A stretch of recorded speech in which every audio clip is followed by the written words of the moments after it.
also approved of it, diba? Hindi naman as if it was just his choice or it wasn't as if he was forced to do it. Kumbaga, gusto rin naman niya. So, the least I can do is just to guide him and be there for him. Kasi hindi nga madali.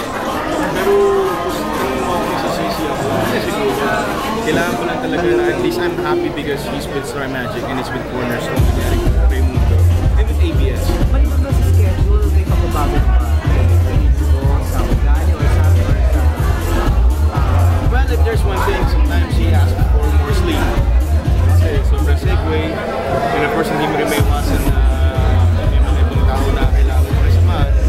So at least now he sees it. Now he sees the difference na parang before, kasama ko lang siya. Ngayon nakikita na siya niya yung kailangan makasama.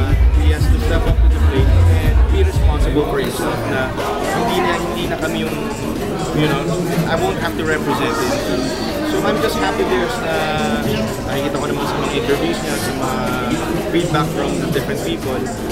Maganda naman sumagot, ayos naman, respeto naman. So yun na yung pinakamalaking blessing sa akin at least. Kaya ko siya pakawalan, hindi ako natatakot na baka may masamang masabi about it. Ano kung magiging benefit? Parang ko na-miss yung decision na tama? Pagkaan. Tama na, ikaw talaga yung mag-decision kahit magalit. I reminded him yesterday. Sabi ko, just make sure kasi he's complaining, sabi niya, nahihirapan